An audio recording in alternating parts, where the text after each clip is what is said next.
Hello friends, my name is Lalit. Today I would like to discuss about presentation of financial statement. पहले हम लोग देखेंगे objective क्या है. The objective of the standard prescribe of basis of the presentation general purpose of the financial statement. Objective है standard का prescribe the basis for presentation of general purpose of the financial statement.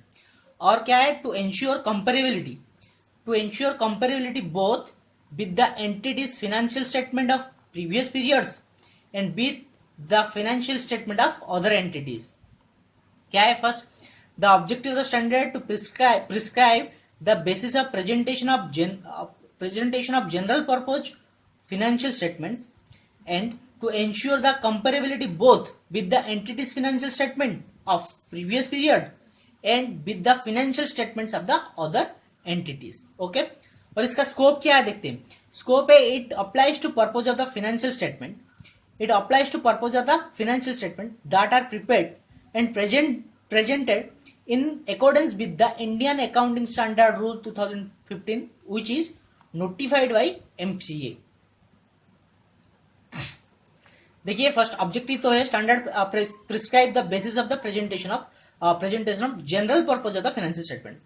और क्या ensure करना है? Ensure comparability both the entities financial statement of previous period with किसका? Financial statement of other entities. Okay, scope ये है applies the purposes financial statement that are prepared and presented in accordance with Indian accounting standard rule 2015 जो notify किया है MCA ने.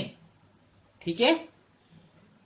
Third है, तो ये purpose of the financial statement क्या होता है? पर्पज क्या होता है फाइनेंशियल स्टेटमेंट का? देखिए, एक फाइनेंशियल स्टेटमेंट का पर्पज ये होता है, मेन ऑब्जेक्टिव है financial statement is provide information about the financial position का देता है. और क्या आता है? फाइनेंशियल परफॉर्मेंस के बारे में बताता है. और किसके बारे में बताता है? Cash flow of an entity which is useful to wide range of users in making economic decisions. And to meet that objective financial statement provide information about entities assets, liability, equity, income and expenses, including gains and losses, contributions by owners and distribution to owner in their capacity as owner, cash flow statement. ये सारे चीज क्या करता है? वो financial statement में provide होता है. एसेट क्या है, लाइबिलिटी क्या है, equity, holding pattern last year का क्या था, ये ईयर क्या हुआ है, एसेट में क्या चेंजेस है, लाइबिलिटीज में क्या चेंजेस है, इनकम एक्सपेंसेस, इनकम कितना हुआ है लास्ट ईयर से ये साल, इनकम कितना बढ़ा है या कम हुआ है, कैश फ्लो, कैश जनरेशन बराबर, मतलब कैश फ्लो ज्यादा हुआ है या कम हो रहा है जनरेट. ये सारे चीज फाइनेंशियल स्टेटमेंट ऑब्जेक्टिव है फाइनेंशियल स्टेटमेंट में इंफॉर्मेशन प्रोवाइड करना. ठीक है, ये इंफॉर्मेशन प्रोवाइड होता है, ये सारे चीज के बारे में होता है. उसके बाद इसके साथ साथ क्या होता है दोस्तों? The information along with other information in the notes वगैरह भी होते हैं. एंड ये असिस्ट करता है financial statement in predicting the entities future cash flow के बारे में प्रिडिक्ट करता है, इन particular the timing and certainty. ठीक है. उसके बाद हम देखेंगे कंपोनेंट्स ऑफ फाइनेंशियल स्टेटमेंट. देखिए, फाइनेंशियल स्टेटमेंट में कंपोनेंट्स क्या क्या होते हैं. एक तो स्टेटमेंट ऑफ फाइनेंशियल पोजीशन होता है जिसको हम बोलते हैं बैलेंस शीट. दूसरा होता है स्टेटमेंट ऑफ प्रॉफिट लॉस और other comprehensive income for the period, जिसको कंप्रिहेंसिव इनकम बोलते हैं. कंप्रिहेंसिव इनकम मतलब statement of PNL plus other comprehensive. उसके बाद होता है statement of changes in the equity for the period. Statement of the changes in equity for the period मतलब अभी लास्ट ईयर का इक्विटी होल्डिंग पैटर्न क्या था, equity holding pattern, share holding pattern क्या था, ये साल में क्या share holding equity holding pattern है, तो वो बारे में बताता है. उसके बाद क्या है? Statement of cash flow for the period. वो पीरियड का कैश फ्लो क्या हुआ है, कैश जनरेट, इनफ्लो कितना हुआ है, आउटफ्लो कितना हुआ है. ठीक है, उसके बारे में बताता है. और क्या? नोट्स वगैरह बताता है. और comprising summary of significant accounting policy. एक कंप्राइज समरी करता है सिग्निफिकेंट अकाउंटिंग पॉलिसीज का. और अदर एक्सप्लेनेटरी नोट. और क्या है? कंपेरेटिव इंफॉर्मेशन और कंपेरेटिव इंफॉर्मेशन भी देता है प्रिस्क्राइब्ड बाय द स्टैंडर्ड्स। ठीक है, जो स्टैंडर्ड ने प्रिस्क्राइब किया उसके हिसाब से कंपेरेटिव इंफॉर्मेशन भी देता है। ठीक है दोस्तों,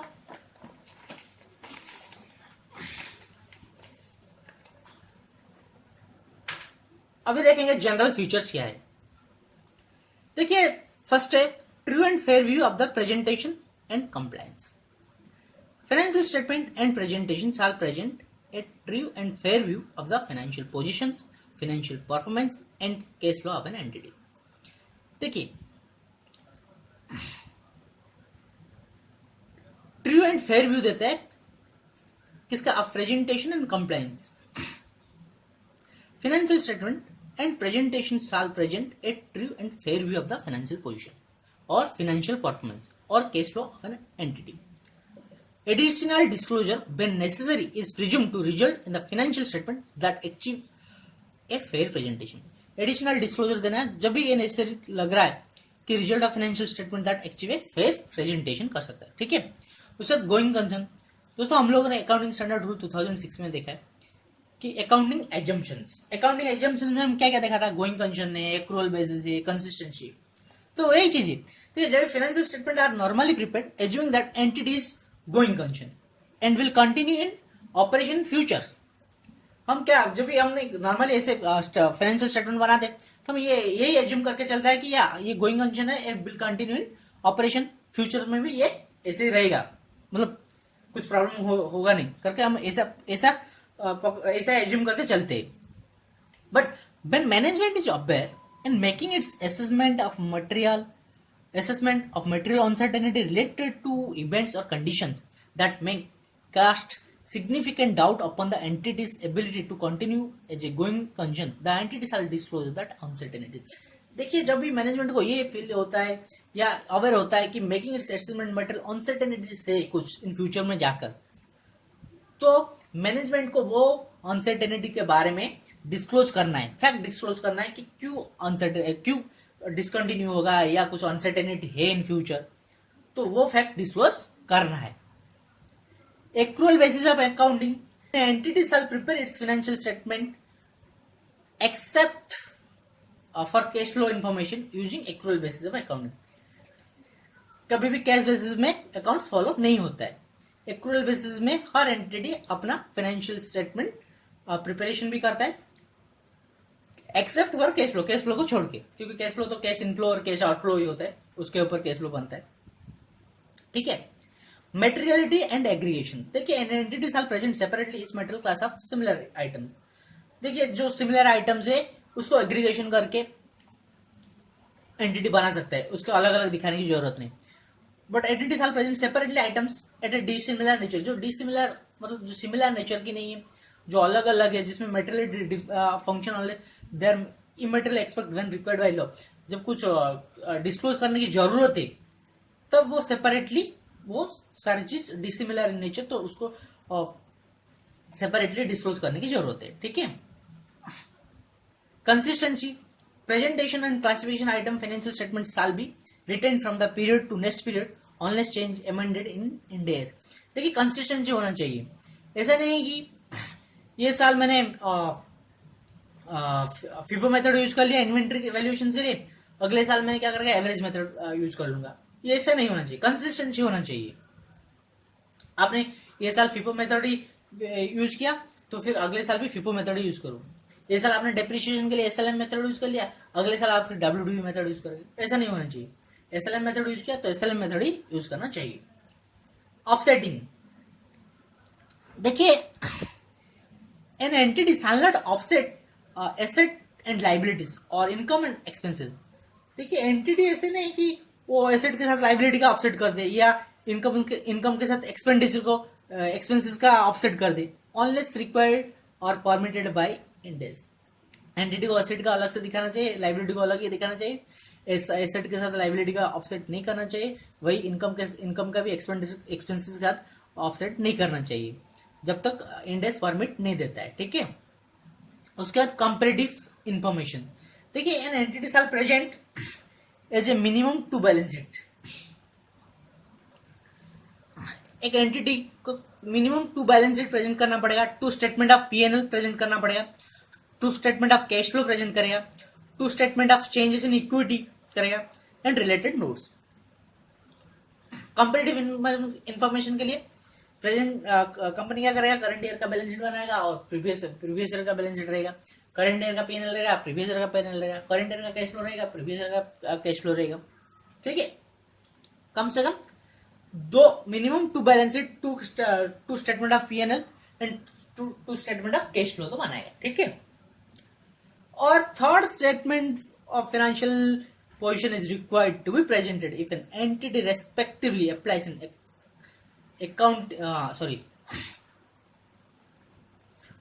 third statement of financial position is required to be presented if the entity retrospectively applies of an accounting policy, retrospectively restatement of items or retrospectively reclassifies of items in its financial statement।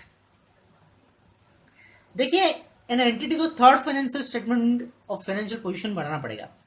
एक third statement of financial position is required to be presented if the entity retrospectively applies, अब accounting policy करता है, retrospective apply करता है तो third financial statement बनाना पड़ेगा। Reporting period, an entity shall present complete set of financial statement at least annually.